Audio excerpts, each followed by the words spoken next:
வார்த்தைகள் சேகரித்து செய்வேன் அன்பே உரகராதி. நீ தூங்கும் நேரத்தில் தூங்காமல் பார்ப்பேன் தினம் உன் தலை கோதி. காதோரத்தில் எப்போதுமே உன் மூச்சு காற்றின் வெப்பம் சுமப்பேன். கையோடுதான் கை கோர்த்துதான் உன் மார்பு சூட்டில் முகம் புதைப்பேன். வேறென்ன வேண்டும் உலகத்திலே, இந்த இன்பம் போதும் நெஞ்சினிலே. 7 ஜென்மம் வாழ்ந்து விட்டேன், அக்கம் பக்கம் யாருமெல்லாம் பூலோகம் வேண்டும். அந்திப்பகல் உன் அருகே நான் வாழ வேண்டும். என் ஆசையெல்லாம் உன் இறுக்கத்திலே, என் ஆயுள் வரை உன் அடைப்பினிலே. வேறென்ன வேண்டும் உலகத்திலே, இந்த இன்பம் போதும் நெஞ்சினிலே. 7 ஜென்மம் வாழ்ந்து விட்டேன்.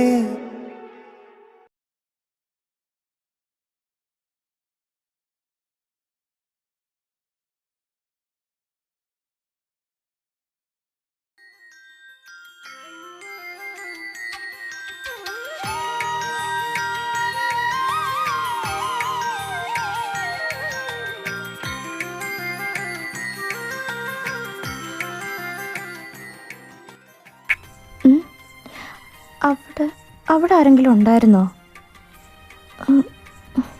എനിക്കിനി തോന്നിയതാണോ? എന്തിലൊക്കെ ആട്ടെ. ഗീതം പാടുക ശ്രീ ഗുരുവായൂർ കുയിലുകളേ. രാധാമാധവ ഗീതം പാടുക ശ്രീ ഗുരുവായൂർ.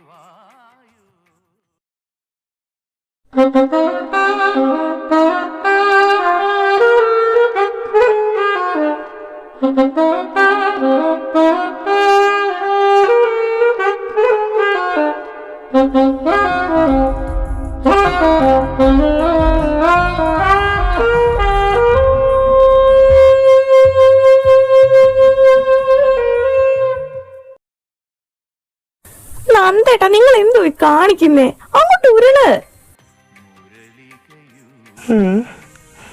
എനിക്ക് വയ്യാമോ, ആരെയും എന്നെ ഒന്ന് രക്ഷിക്കേ.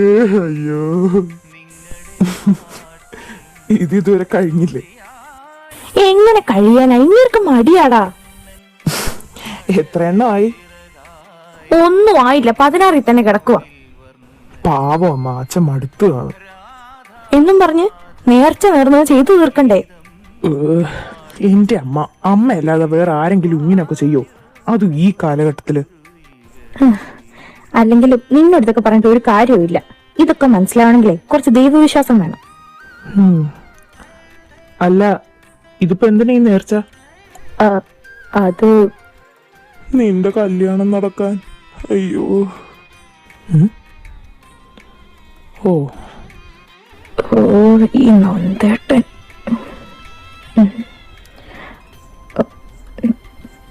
നീ എന്നെ നോക്കി പേടിപ്പിക്കൊന്നും വേണ്ട. നീ ഒരു കല്യാണമൊക്കെ കഴിക്കണമെന്ന് നിനക്ക് ആഗ്രഹമില്ലെങ്കിലും എനിക്ക് ആഗ്രഹമുണ്ട്. അച്ഛൻ ഇങ്ങനെ അമ്പലത്തിൽ ടൂറ്റുന്ന കണ്ടു കഴിഞ്ഞാൽ എന്റെ മനസ്സ് പറഞ്ഞു. അമ്മയോട് ആരാ പറഞ്ഞേ? എനിക്കിപ്പൊ കെട്ടണ്ടെന്ന് ഞാൻ പറഞ്ഞല്ലേ.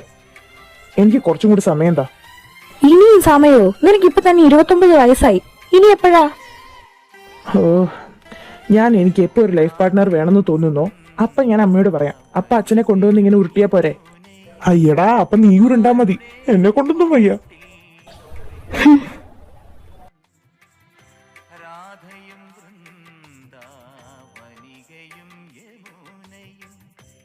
മോഹനേട്ടാ, ഞാൻ ഒരെണ്ണം നേരട്ടെ? എന്ത്? ഈ ഉരുളിച്ചേ. ഉരുളിച്ചേ? എന്തിന്? അതോ, ഉരുളിച്ച ഭയങ്കര എഫക്റ്റീവാന്ന് ഞാൻ കേട്ടിട്ടുണ്ട്. അതുകൊണ്ട് ഞാൻ ഒരെണ്ണം നേരട്ടെ? മോഹനേട്ടന് ഉരുള്. ഞാനോ? ഒന്ന് പോയേ മായേ. എന്തുവാ മോഹനേട്ടാ? ആ പിന്നെ എന്നെ കൊണ്ടൊന്നും വയ്യ. ആ ഇതോ ആ ഉരുളി കമത്തി ഉണ്ടായതിനോട് പറ. എന്താണ് ഇവിടെ ഒരു ചർച്ച? ഏയ് ചർച്ചയൊന്നുമില്ല. അമ്മ നിന്നോടൊരു കാര്യം പറയും, അതെന്റെ കുഞ്ഞ് നിറമനസ്സോടെ അങ്ങ് ചെയ്തു കൊടുക്കണം. പിന്നെന്താ, ഞാൻ ചെയ്തു തരാലോ. എന്താ അമ്മ കാര്യം? ഇങ്ങേരോട് ഉരുളാൻ പറ അച്ചു. ഉരുളാനോ? അതൊന്നുമില്ല, നീ ഉരുളി കമത്തിയല്ലേ ഉണ്ടായത്, അതിന്റെ കാര്യം പറഞ്ഞതാ. അതിന് ഞാൻ ഉരുളി അമത്തി അല്ലല്ലോ ഉണ്ടായത്. അതാ ഞാൻ പറഞ്ഞത്, ഉരുളിക്ക് പോലും തന്നെ വേണ്ട. ശോ. എന്ത്? നിങ്ങൾ എന്തു ഈ പറയുന്നേ? എനിക്കൊന്നും മനസ്സിലാവുന്നില്ല. അത് ഇവിടെ അമ്പലത്തിൽ നേർന്നിട്ട് അമ്പലത്തിന് ചുറ്റും ഒരു 10-15 വട്ടമൊക്കെ അങ്ങ് ഉരുളണം, അതാ ഞാൻ പറഞ്ഞത്. ഓ അത്. അല്ല, അമ്മയ്ക്കിപ്പോൾ എവിടെ നിന്ന് കിട്ടിയത്? അത് അപ്പറേ ഒരു ഭാര്യ ഒരു ഭർത്താവിനിട്ട് ഉരുട്ടുന്നുണ്ട്. മായേ, ഉരുളാനൊന്നും വയ്യ. വേറെന്തെങ്കിലും പറ, ഞാൻ ചെയ്യാം. ശരി, ഉരുളണ്ട. മോഹനേട്ടാ, ഇതാ ഇതിൽ എഴുതിയിരിക്കുന്നത് പോയി വഴിപാട് നേർന്നിട്ട് വാ. ഞങ്ങളകത്ത് കയറി തൊഴുതിട്ട് അവിടെ നിൽക്കാം. മോഹനേട്ടൻ അങ്ങ് വന്നാൽ മതി. ശരി. വാച്ചു.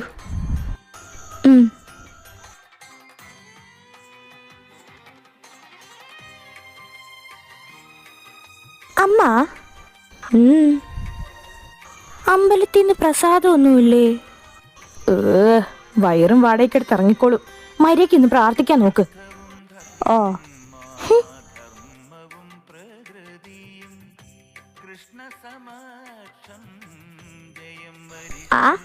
ഇതാര്? ശാരദേച്ചി. എന്താ ഇങ്ങോട്ടൊക്കെ? ഞങ്ങളൊന്ന് തൊഴാൻ ഇറങ്ങിയതാ. അല്ല, മോക്കൊന്ന് ജോലിക്ക് പോണ്ടായിരുന്നോ? ഇല്ല, ഇന്ന് ഞായറാഴ്ചയല്ലേ. ഓ ശരിയാ, ഞാനത് ഓർത്തില്ല. അല്ല മായേ, ഞാൻ കഴിഞ്ഞ ദിവസം കൊണ്ടുതന്ന ചെക്കൻ എങ്ങനെയുണ്ട്? ഒത്താ? ഇപ്പൊ ഒക്കും. എങ്ങനെ ഒക്കാനാ എൻ്റെ ശാരദേച്ചി? ഇവൾ ആ ചെറുക്കനെ ഇഷ്ടമല്ലാന്ന് പറഞ്ഞു. എനിക്കറിയത്തില്ല ഇവക്കിനി എവിടെ പോയി ആ ചെറുക്കനെ ഒപ്പിക്കണ്ടേന്ന്. അയ്യോ, റൂട്ട് തിരിയുന്നത് എൻ്റെ കാര്യമാണല്ലോ. അയ്യോ, അതെന്നാ പറ്റി? നല്ല ഒന്നാന്തര സർക്കാർ ജോലിക്കാരനല്ലായിരുന്നോ അത്? ഇനി ഇവിടെ നിൽക്കുന്നത് ശരിയല്ല. ഇപ്പൊ തന്നെ സ്ഥലം വിടണം. എന്റെ ശാരദേച്ചി, അതൊക്കെ പറഞ്ഞു കഴിഞ്ഞാൽ ഈ പെണ്ണിന്റെ തലയിലേക്ക് കേറുവോ? അമ്മേ, അച്ഛനെ കണ്ടില്ലല്ലോ. ഞാൻ പോയിട്ടെ അച്ഛനെ ഒന്ന് നോക്കിയിട്ട് വരാം. മുങ്ങിക്കോ, അല്ലെങ്കിൽ നിന്നെ കൊണ്ട് മുങ്ങാനല്ലേ പറ്റുള്ളൂ. എന്തെങ്കിലും കാര്യം പറയുമ്പോഴത്തേക്കും അച്ഛനെയോ ആരെങ്കിലും ഒക്കെ അന്വേഷിച്ചങ്ങ് മുങ്ങിക്കോണം കേട്ടോ. തിരിഞ്ഞു നോക്കണ്ട, കല്ല് പെറുക്കി എറിഞ്ഞു കളയും അമ്മ.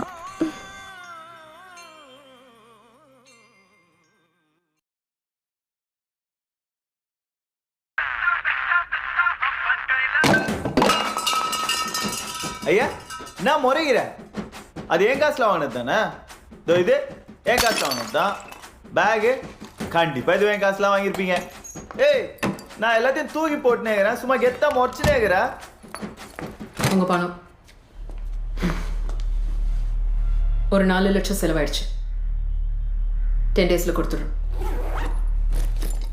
ഓ, ഇത്രയും കാശുണ്ടായിരുന്ന നാട് വിടായിരുന്നു.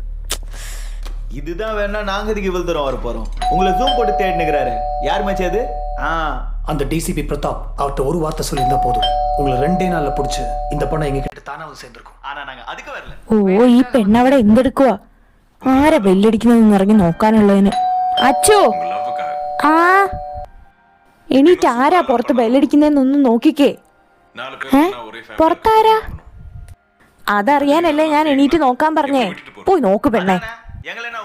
ശരി. ഇതാരാണാവോ ഈ സമയത്ത്? എന്നെ സിനിമ കാണാൻ സമ്മതിക്കില്ല.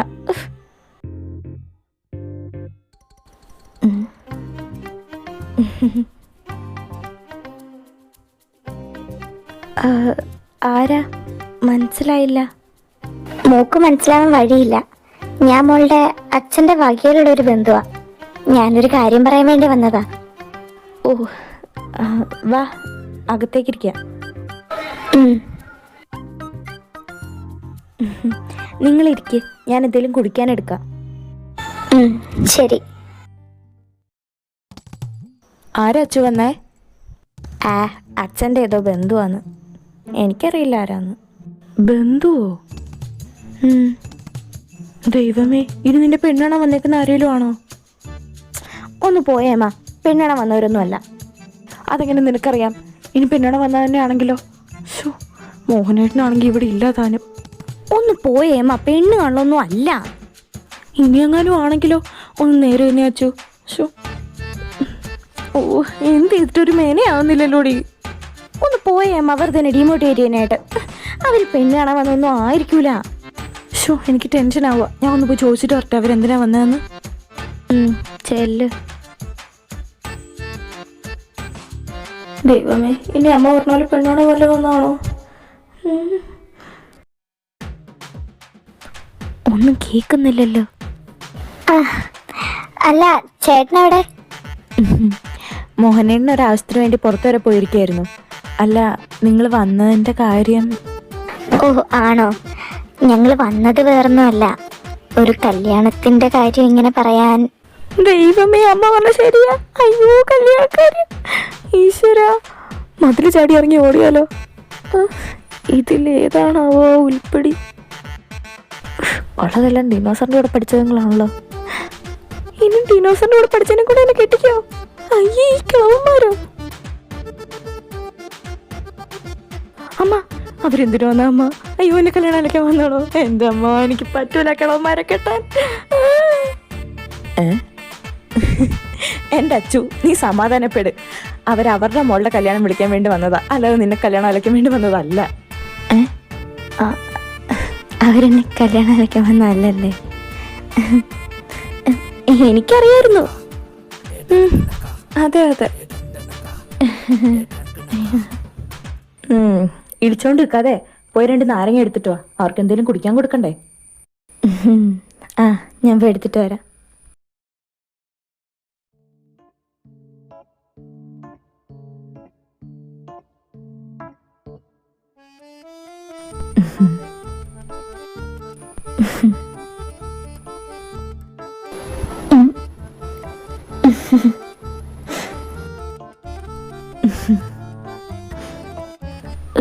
ഇത് കുറെ നേരമായിട്ട് അങ്ങോട്ടും ഇങ്ങോട്ടും ചിരിച്ചു കളിക്കുന്നു.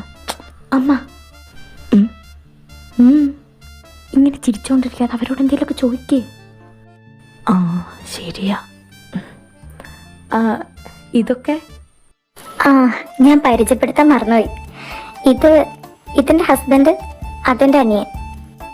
ഓ, അല്ല, മോളെന്താ ചെയ്യുന്നേ? അവള് നേഴ്സായിട്ട് വർക്ക് ചെയ്യുക. ഓ, അല്ല, മോളുടെ പേരെന്തായിരുന്നടാ? സ്വാതി. അല്ല, ഇപ്പൊ മോളെന്താ ചെയ്യുന്നേ?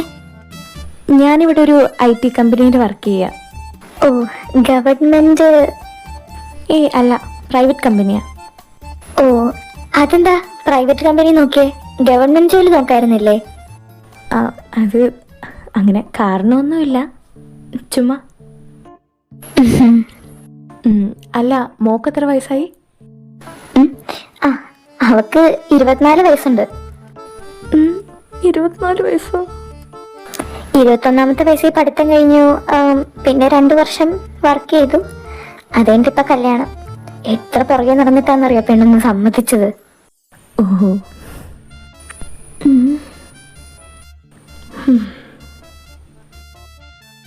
അയ്യോ, അങ്ങോട്ട് നോക്കണ്ട. അല്ല, മോക്ക് എത്ര വയസ്സുണ്ട്? എനിക്ക് അയ്യോ, എൻ്റെ ഫോൺ ഇറങ്ങിയായിരുന്നു. നിങ്ങളിവിടെ ഇരിക്കേ, ഞാനിപ്പോൾ വരാം. ശരി. അയ്യോ, മുങ്ങി. തരാം ഞാൻ.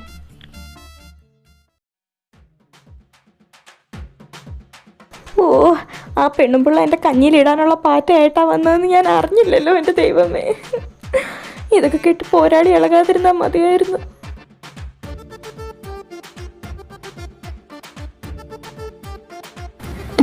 എന്നാ ശരി, ഞങ്ങൾ ഇറങ്ങിയേക്കാം.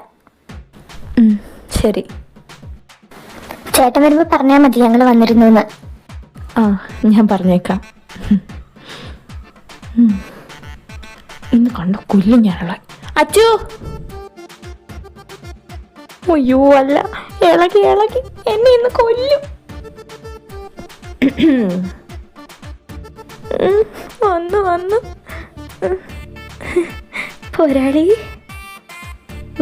അവളുടെ ഒരു പോരാളി. അയ്യോ അയ്യ, എന്തൊരു ചിരി. ചിരി ഇഷ്ടായില്ലേ? പിന്നെ വല്ലാണ്ട് ഇഷ്ടായി. ആ കൊച്ചിന് എത്ര വയസ്സുണ്ടടി? 24. നിനക്ക് എത്ര വയസ്സുണ്ട്? പറയ്, നിനക്ക് എത്ര വയസ്സുണ്ട്? ഏജ് ഈസ് ടെസ്റ്റ് നമ്പർ എന്നാണല്ലോ ശാസ്ത്രം. ആണോ? ആ ശാസ്ത്രം എടുക്കണ്ട കേട്ടോ. ആ ശാസ്ത്രം എടുത്തെങ്കിൽ തലയിൽ പുളിക്കും ഞാൻ. പറയ്, നിനക്ക് എത്ര വയസ്സായി? എന്ത് മാമ കുന്തം? പറയ് നിനക്ക് എത്ര വയസ്സായി? 27. അതിനിപ്പോ എന്താന്നോ? ആ കൊച്ചിന് 24 വയസ്സേ ഉള്ളൂ. നിനക്കുള്ളൂ എത്ര വയസ്സിന് ഇളയതാ അത്? 3 വയസ്സിന്. 3. നിനക്കാണ് 3 വയസ്സിന് ഇളയതാ അത്. എന്നിട്ട് അതിന്റെ കല്യാണമായി. ഇത്രയും നാളായിട്ട് നിന്റെ കല്യാണം ആയിട്ടില്ല. നിനക്കെന്താ കെട്ടണ്ടേ? എന്ത് മാമ, എനിക്ക് തോന്നുമ്പോ കിട്ടിയാ പോരെ? അത് മാത്രമല്ല, അറേഞ്ച് മാരേജ് ഒക്കെ ഔട്ട് ഓഫ് ഫാഷൻ ആക്കണം. ഇതൊക്കെ ഇല്ലീഗലാ. Arrange marriage ഇല്ലീഗലാക്കണമെന്നോ? നീ എന്ത് പൊട്ടത്തരമൊക്കെ അച്ചു ഈ പറയുന്നേ? പൊട്ടത്തരമൊന്നുമല്ല. അറേഞ്ച് മാരേജ് ഇല്ലീഗലാക്കുവാണെങ്കിൽ പിന്നെ എൻ്റെ പുറകെ ഇങ്ങനെ നടക്കില്ലല്ലോ. കല്യാണം കഴിക്കുന്ന പറഞ്ഞു. അതുകൊണ്ട് പറഞ്ഞതാ. ഓ, വല്ലാത്തൊരു കണ്ടുപിടുത്തായി പോയി. മര്യാദയ്ക്ക് കെട്ടിക്കോണം. ഞാൻ ഇന്ന് തന്നെ ചാരതീച്ചോട് വേറെ ചെറുക്കനെ കൂടെ തരാൻ പറയും. ഇതെന്തൊരു കഷ്ടമായത്. ഞാൻ കെട്ടത്തില്ല. എന്നെ കൂടെ കഴിയാം കല്യാണം കഴിക്കാൻ. പിന്നെ വേറെ പണിയില്ലല്ലോ. അതെനിക്ക് കിട്ടിയാല് അമ്മ. അയ്യോ വേനിച്ചോ? പോട്ടെ, സാരില്ല. അച്ചു, ഇങ്ങനെ നോക്ക്. നീ ഒരു കല്യാണം കഴിച്ചൊരു കുടുംബമൊക്കെ ആയിട്ട് ജീവിക്കണമെന്ന് നിനക്ക് ആഗ്രഹമില്ലേ അച്ചു? വേണ്ട, ഇമോഷണൽ അപ്രോച്ച് വേണ്ട. ഓ, ഈ പെണ്ണ് പോവല്ല വഴി. ഇതിന് ഞാൻ ഏത് സമയത്ത് മായേ, അച്ചു. അമ്മേ, അച്ഛൻ വന്നു, രക്ഷപ്പെട്ടു. ഇവര് രണ്ടുപേരും എവിടെ? അച്ഛാ, സേവ് മീ. സ്ഥിര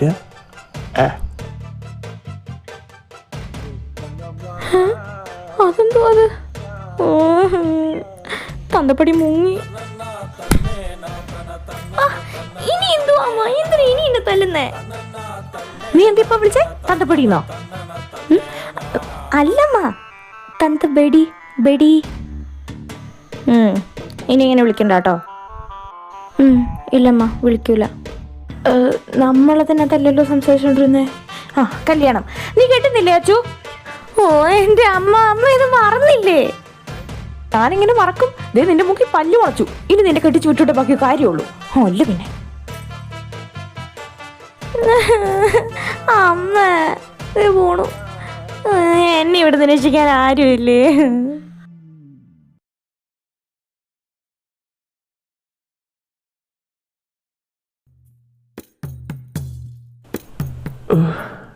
ഞാനിന്ന് അമ്പലത്തിൽ വെച്ച് കണ്ടത്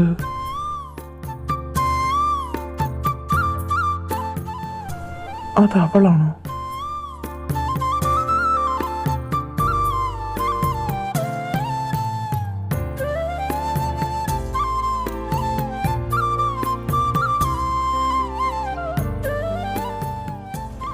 അതോ എനിക്കിനി തോന്നിയതാണോ? എനിക്കിനി തോന്നിയതല്ല, അത് അവള് തന്നെ ആണെങ്കിൽ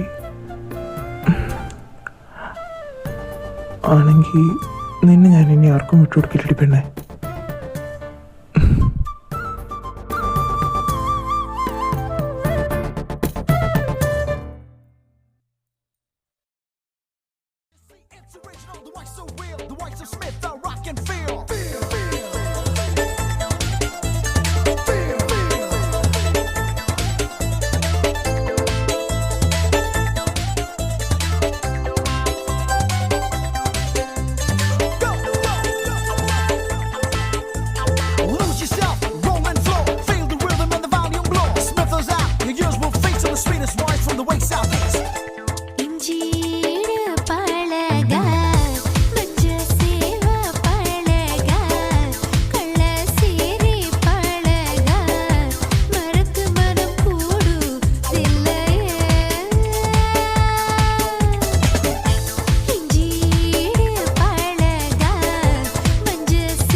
പുതപ്പ് വേണ്ട, എനിക്ക് ചൂടെടുക്കുക.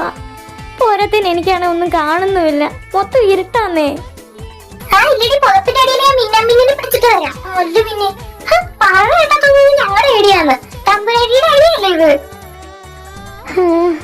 അതിൽ ഞാനിപ്പോ ഖേദിക്കുന്നു.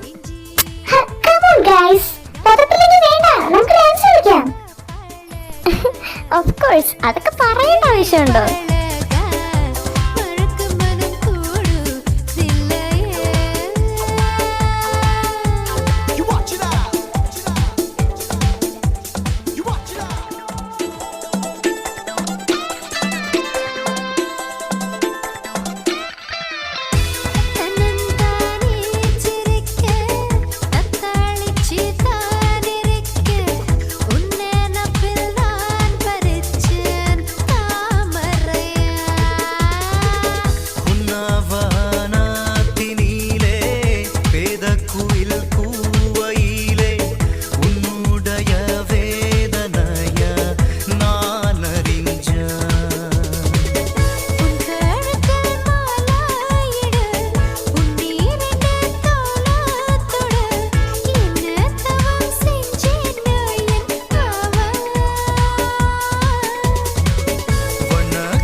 പാട്ട് നിർത്തിയത് ഫ്ലോ കളഞ്ഞ് മര്യാദക്ക് പാട്ട് വെച്ചാൽ കീർക്കിട്ട് കുത്തിങ്ങ.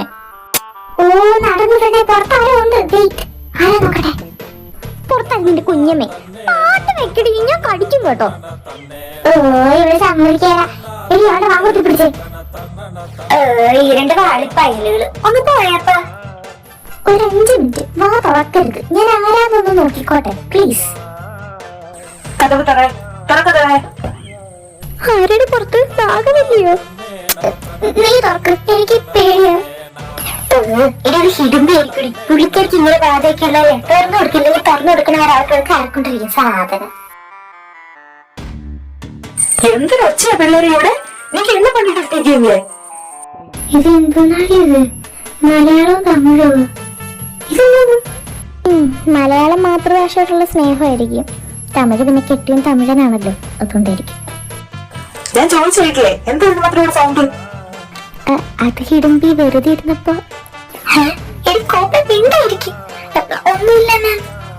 ഇത് എങ്ങനെ റൂം കാണിച്ചു വെച്ചേക്കുന്ന ബാറ് പോലും ആക്കി വെച്ചേക്കോ? എന്തോ DJ പാർട്ടിയോ? എന്താ ഞാൻ പറഞ്ഞില്ലേ, ഞാൻ ഡെക്കറേറ്റ് ചെയ്ത് കഴിഞ്ഞാൽ എല്ലാം അടിപൊളിയായിരിക്കും. ഇത് ഹോസ്റ്റലാണോ അതോ ചന്തയാണോ? എന്തുവാടി? അല്ല, ഗ്യാപ്പ് അങ്ങ് ഫില്ല് ചെയ്ത് കൊടുത്തതാ. ഇവള് 3 മണിയൊക്കെ അതെല്ലാം ഓഫ് ചെയ്തിട്ട് കിടക്കാൻ നോക്ക്.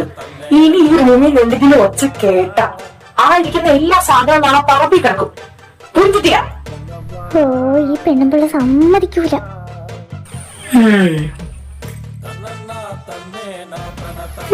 എന്നാ വാടി കിടക്കാം, അല്ല ഹിടുമ്പി ഇനിയും വരും. ഓ ഞാനൊന്ന് സെറ്റായി വരുമായിരുന്നു, നശിപ്പിച്ച് പുല്ലെന്റെ മൂട് പോയി. നമുക്ക് 2 ദിവസം കഴിഞ്ഞ് അടിച്ച് പൊളിക്കാന്നേ. പിന്നല്ലാണ്ട് 2 ദിവസം കഴിഞ്ഞ ഹിടുമ്പി നാട്ടിൽ പോയല്ലേ, പിന്നെ 1 വീക്ക് നമുക്ക് എൻജോയ് ചെയ്യാലോ. ഓ ശരിയാ, 2 ദിവസം കഴിഞ്ഞ ഹിടുമ്പി നാട്ടിൽ പോവല്ലോ അല്ലേ. എന്നാ പിന്നെ ഇപ്പൊ ഉറങ്ങാം അല്ലേ?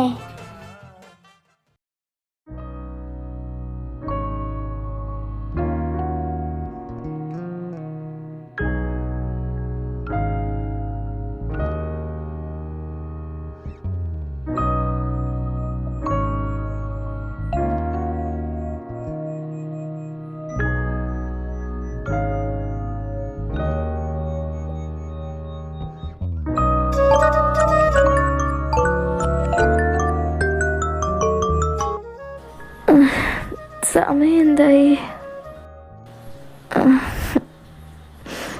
7 മണിയോ? നീ നേരത്തെ ആണല്ലോ. കിടക്കണ്ട, കിടന്ന ഇങ്ങനെ ഉറങ്ങിപ്പോ, പിന്നെ എണീക്കില്ല.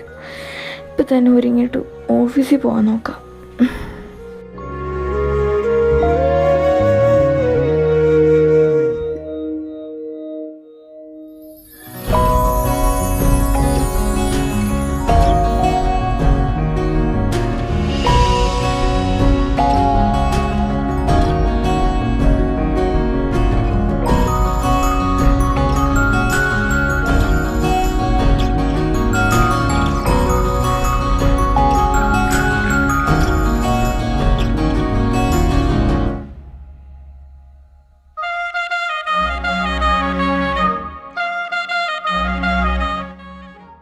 അമ്മ, ഞാൻ ഇറങ്ങാണേ. അച്ചു, സൂക്ഷിച്ചു പോയിട്ടോ കേട്ടോ. അച്ഛനോടും പറഞ്ഞേക്കേ. ശരി, ടാറ്റാ. പറഞ്ഞേക്കാം. ടാറ്റാ.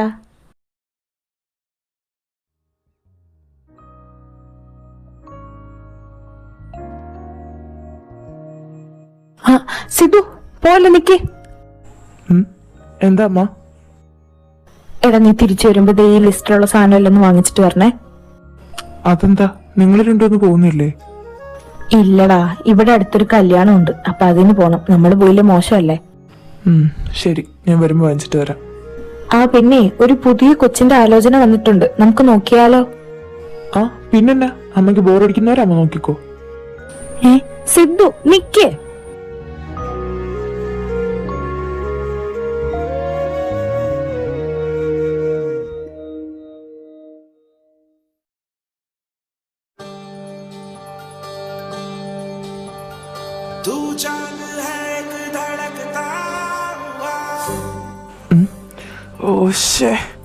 ഇത് സമയത്താണോ ഇതില് വരാൻ തോന്നിയത്? ഒരു ട്രാഫിക്.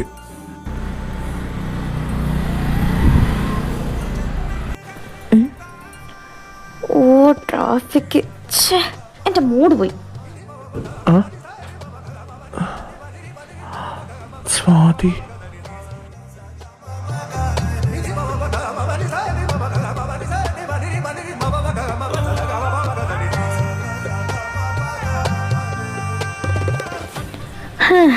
എന്തായാലും നേരത്തെ ഇറങ്ങിയാൽ നന്നായി. ഇല്ല, കാണായിരുന്നു, തേണ്ടിപ്പോയാന്.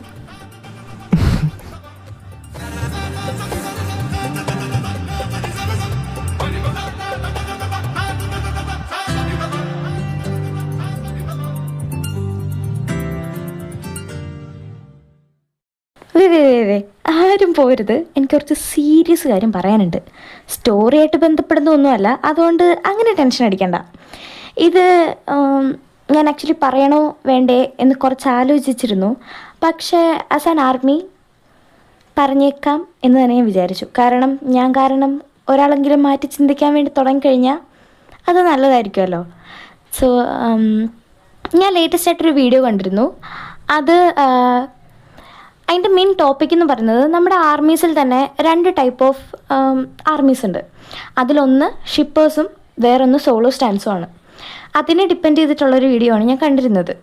ആ വീഡിയോ കണ്ടിരുന്ന ചാനലും ആ വീഡിയോയും ഞാൻ ജസ്റ്റ് ഒന്ന് ഇവിടെ കാണിച്ചു തരാം. ആൻഡ് ഞാനതിൽ കണ്ട കാര്യം എന്തെന്ന് വെച്ച് കഴിഞ്ഞാൽ, നമ്മൾ ആർമീസ് കാരണം തന്നെ നമ്മുടെ BTS മെമ്പേഴ്സിന് എന്തോരം അവരുടെ പേഴ്സണൽ ലൈഫിൽ കുറേ സ്ട്രഗിൾ ചെയ്യേണ്ടി വരുന്നുണ്ട്. അവർ എന്തുമാത്രം അവരായി തന്നെ ഇരിക്കാൻ അവർക്ക് നമ്മുടെ മുമ്പിൽ പറ്റില്ല. കാരണം നമ്മളവരെ ട്രീറ്റ് ചെയ്യുന്നൊരു രീതി അങ്ങനെയാണ് എന്നതാണ് എനിക്കതിൽ നിന്ന് മനസ്സിലായത്. ആൻഡ് ഞാൻ ആക്ച്വലി അങ്ങനെ ഒരു സംഭവം സംസാരിക്കണം അല്ലെങ്കിൽ അങ്ങനെ ഒരു വീഡിയോ ചെയ്യണമെന്ന് ഓർത്തിരുന്നതാണ്. പക്ഷേ അങ്ങനെ ഒരു വീഡിയോ ചെയ്തു കഴിഞ്ഞാൽ ആരും കാണില്ല. അതുകൊണ്ടാണ് ഒരു 5 മിനിറ്റിൽ എനിക്കത് ചുരുക്കി പറയാൻ പറ്റുകയാണെങ്കിൽ അത്രയും നല്ലതല്ലേ എന്ന് ഓർത്തിട്ട് ഞാൻ ഈ വീഡിയോയുടെ ഇടയ്ക്ക് തന്നെ പറയുന്നത്. സംഭവം നമ്മൾ ആർമീസൊക്കെ തന്നെയാണ്. പക്ഷേ നമ്മുടെ BTS മെമ്പേഴ്സിൻ്റെ ഒരു പ്രൈവസി, അതായത് അവരുടെ പേഴ്സണൽ സ്പേസിലേക്ക് ആവശ്യമില്ലാതെ കൂടുതലായിട്ട് തള്ളി കയറുന്ന പോലെ എനിക്ക് ഫീൽ ചെയ്തിട്ടുണ്ട്. അതിൻ്റെ ഏറ്റവും നല്ല ഉദാഹരണമാണ് കുക്കിച്ചൻ്റെ വീട്ടിലേക്ക് മതിലേടാൻ നോക്കിയൊരു പെണ്ണുപിള്ളയുടെ കാര്യം. സോറി, ഞാനിത്ര ഓപ്പണായിട്ട് പറയുന്നത്. ഇതൊക്കെ സംഭവിച്ചുകൊണ്ടിരിക്കുന്ന കാര്യങ്ങൾ തന്നെയാണ്. സിമ്പിളായിട്ട് പറഞ്ഞാൽ നമ്മൾ ഷിപ്പേഴ്സ് ചെയ്യുന്നത്, നമ്മൾ ഷിപ്പേഴ്സ് എന്ന് പറയുന്നത് ഞാനും ഇങ്ങനെ വീഡിയോസ് ചെയ്യുന്ന ഒരാളാണല്ലോ, അതുകൊണ്ടാണ്. ആൻഡ് ജസ്റ്റ് മെമ്പേഴ്സ് അങ്ങോട്ടും ഇങ്ങോട്ടും ഒന്ന് കൈകോർത്ത് പിടിക്കുമ്പോൾ, അവരൊന്ന് നോക്കി ചിരിക്കുമ്പോൾ, അത് മാത്രം പോയിൻ്റ് ഔട്ട് ചെയ്ത് സൂം ചെയ്ത് എഫക്റ്റ് കയറ്റി ബാക്ക്ഗ്രൗണ്ട് മ്യൂസിക് വിട്ട് അങ്ങനെ വലിയൊരു സംഭവമാക്കി ഇടാനുള്ളതൊന്നുമില്ല. ലൈക്ക് അവരൊന്ന് കൈകോർത്ത് പിടിക്കുന്നു, ഒരുമിച്ചിരിക്കുന്നു, ലൈക്ക് അതൊന്നും ഇത്ര വലിയ കാര്യമേ അല്ല. ഞാൻ എൻ്റെ ഫ്രണ്ട്സുമായിട്ട് ഭയങ്കര ക്ലോസ് ആണ്. അതിൻ്റെ അർത്ഥം ഞാനും അവരും തമ്മിൽ റിലേഷനിലാണെന്നാണോ? ഒരിക്കലും അല്ല. സോ നിങ്ങൾ അങ്ങനെ കണക്ട് ചെയ്യാൻ വേണ്ടി നോക്കൂ. എല്ലാവരോടും ഒന്നും അല്ല, പക്ഷെ അങ്ങനെ കാണുന്നവർ തന്നെ ഉണ്ട്. ലൈക്ക് പിന്നെ സോളോ സ്റ്റാൻസ് എന്ന് പറയുന്നത് ഒരാളെ മാത്രം പൊക്കി പിടിക്കുകയും ബാക്കിയുള്ള 6 പേരെയും തള്ളിക്കളയാൻ, അല്ലെങ്കിൽ അവരുടെ ഏതെങ്കിലും ചെറിയ മിസ്റ്റേക്സ് വലിയ ഭൂകമ്പം പോലെ വീർപ്പിച്ച് ഒരു ടൈപ്പ് ഓഫ് തിങ്സ് നടക്കുന്നുണ്ട്. സോ നിങ്ങളിതൊക്കെ പോയിൻ്റ് ഔട്ട് ചെയ്ത് നമ്മുടെ മെമ്പേഴ്സിനെ എല്ലാവരും ഒരേപോലെ സ്നേഹിക്കാനും അവർ ചെയ്യുന്ന ചെറിയ ചെറിയ കാര്യങ്ങളിൽ സന്തോഷം കണ്ടെത്താനും, ലൈക്ക് അവരൊന്ന് കൈകോർത്ത് പിടിച്ചോട്ടെ, അവർ ചിരിക്കട്ടെ, അവരെ തന്നെ നമ്മുടെ മുമ്പിൽ നിൽക്കുന്നതല്ലേ നമുക്കിഷ്ടം. സോ അവരുടെ പേഴ്സണൽ സ്പേസിലേക്ക് തള്ളിക്കയറാതിരിക്കുക. ആൻഡ് നോ അവർ ലിമിറ്റ്സ്. നമുക്കൊരു ലിമിറ്റ്സ് ഉണ്ട്, അതിൻ്റെ അപ്പുറത്തേക്ക് ഒരിക്കലും പോകാതിരിക്കുക. ആൻഡ് ഇതുവരെയുള്ള ആർമീസിനെ കുറിച്ച് എനിക്കറിയില്ല, പക്ഷേ ഇനി വരാൻ പോകുന്ന ബേബി ആർമീസിനെങ്കിലും അവരെ ലവേഴ്സായിട്ടോ റിലേഷനിലായിട്ടോ ഒന്നും കാണാതെ അവരെ തന്നെ സ്നേഹിക്കാൻ വേണ്ടി ശ്രമിക്കുക. അല്ലെങ്കിൽ അങ്ങനെ പറ്റട്ടെ. നമ്മൾ കാരണം ഒരിക്കലും അവർക്കൊരു സങ്കടം കൊടുക്കാതിരിക്കുക. ഒരിക്കലെങ്കിലും അവർ നമ്മളെ ഓർത്ത് സങ്കടപ്പെടുന്നുണ്ടെങ്കിൽ അത് നമ്മുടെ ഒരു ഫെയിലിയർ തന്നെയാണ്. സോ അവരെ തന്നെ അംഗീകരിക്കാൻ വേണ്ടി ശ്രമിക്കുക. അവരെ ഒരു പാർട്ട്ണറായി കാണാതിരിക്കുക. അവർ തമ്മിൽ അങ്ങനെ റിലേഷൻഷിപ്പ് ഉണ്ട് എന്ന് പറഞ്ഞു വരുത്താതിരിക്കുക. അവർ തമ്മിലുണ്ടെങ്കിൽ ഓക്കെ, പക്ഷെ അത് നമ്മളായിട്ട് പറഞ്ഞു വരുത്തരുത്. അവരായിട്ട് പറയുമ്പോൾ അത് സപ്പോർട്ട് ചെയ്യുക, അല്ലാതെ ഇപ്പോഴേ കൊട്ടി ഘോഷിച്ചുകൊണ്ട് നടക്കാതിരിക്കുക. ആൻഡ് ഇതൊരു ഫാൻ ഫിക്ഷൻ പേജാണ്, അതുകൊണ്ട് തന്നെ സ്റ്റോറീസിനെ സ്റ്റോറിയായിട്ട് മാത്രം കാണുക. ഇതവർ അംഗീകരിക്കുന്ന സംഭവമല്ല, ഇങ്ങനൊരു സ്റ്റോറി നടക്കുന്ന കാര്യം അവരറിയുന്ന പോലുമില്ല. അതുകൊണ്ട് തന്നെ ഇതായിട്ട് അവരെ കണക്ട് ചെയ്യാതിരിക്കുക. Thank you.